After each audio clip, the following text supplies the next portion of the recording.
আমরা বলে দিচ্ছি না যে আমরা কোনো জিনিস একদম ফ্রি দিয়ে দিব, সেটা সম্ভব না। আমরা করব বলিনি, আমরা পরিকল্পনা নিয়েছি। এটার মধ্যে হতে পারে এদিক ওদিক হবে, যে আমাদের কাছে একটি পরিকল্পনা আছে, অন্যদের কাছে এই পরিকল্পনা নাই।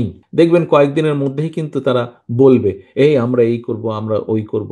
মিটিং করে করে বললে হবে না, ছোট ছোট গ্রুপ করে ঘরে ঘরে যেতে হবে। ধানের শীষের জন্য আপনি জনগণের মতামতকে ব্যালট বাক্সের ভিতরে নিয়ে আসবেন। এই দেশকে যদি গড়তে হয়, একটি যুদ্ধ বিধ্বস্ত দেশকে করার জন্য যেভাবে কষ্ট করতে হয় অসম্ভব, সামনের দিনে কিন্তু সেভাবেই আমাদেরকে কষ্ট করতে হবে। কাজে আজকে থেকে আমাদের প্রস্তুতি নিতে হবে। কিন্তু আমরা কষ্ট করলে সফল হবার সম্ভাবনা ইনশাল্লাহ এজন্যই বেশি যে আমাদের কাছে একটি পরিকল্পনা আছে, যে আমরা কিভাবে কাজগুলো করব।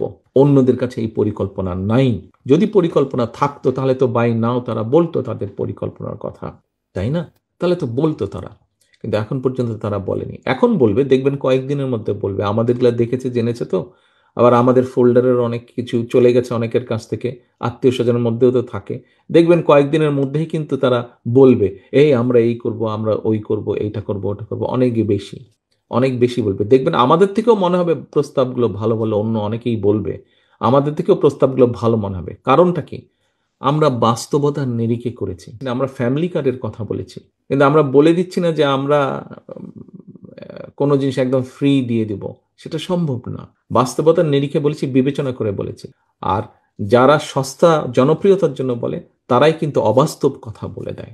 আমরা অবাস্তব কথা বলিনি, আমরা করব বলিনি, আমরা পরিকল্পনা নিয়েছি। এটার মধ্যে হতে পারে এদিক ওদিক হবে, কিন্তু আমরা ধীরে ধীরে এগোতে থাকবো। বিএনপির দেশ গড়ার যে পরিকল্পনা, এই পরিকল্পনাকে আমরা আসুন বাস্তবে রূপ দেই।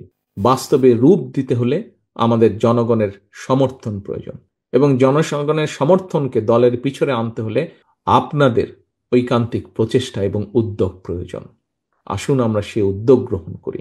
আমি কি আপনাদের কাছে সেই প্রত্যাশা রাখতে পারি যে আপনারা ফিরে গিয়ে সেই উদ্যোগ গ্রহণ করবেন?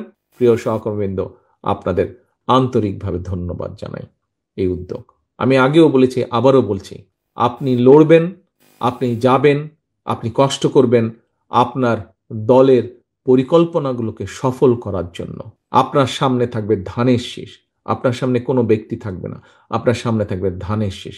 ধানের শীষকে আপনি বের করে নিয়ে আসবেন।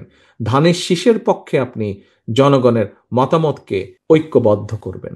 ধানের শীষের জন্য আপনি জনগণের মতামতকে এক জায়গায় নিয়ে আসবেন, ব্যালট বাক্সের ভিতরে নিয়ে আসবেন। প্রিয় সহকর্মীবৃন্দ, আপনারা সকলে কষ্ট করে এসেছেন এবং সারাদিন এখানে থেকে আপনারা কষ্ট করে দলের এই পরিকল্পনাগুলো জনগণের কাছে আবার নিয়ে যাবেন, এই প্রত্যাশা। এবং ঘরে ঘরে, দুয়ারে দুয়ারে মিটিং করে করে বললে হবে না, ছোট ছোট গ্রুপ করে ঘরে ঘরে যেতে হবে, মাঠে মাঠে যেতে হবে, কৃষকের খেতে যেতে হবে, মসজিদের ইমাম মুয়াজ্জিম সাহেবদের কাছে যেতে হবে, প্রাইমারি স্কুল হাই স্কুলের টিচারদের কাছে যেতে হবে, ঘরে ঘরে মা বোনদের কাছে যেতে হবে, স্কুল কলেজের তরুণ তরুণীদের কাছে যেতে হবে, যুবকদের কাছে যেতে হবে। ভাগ করে করে যেতে হবে প্রত্যেককে আপনাদের। আপনারা পেরেছেন স্বৈরাচারকে মোকাবেলা করতে, আপনারা পেরেছেন 111-এর ষড়যন্ত্রকে মোকাবেলা করতে। ইনশাল্লাহ আপনারাই পারবেন আগামী দিনের যে ষড়যন্ত্র আছে সেটিকেও মোকাবেলা করতে, গণতন্ত্রের ভিত্তি স্থাপনের মধ্য দিয়ে।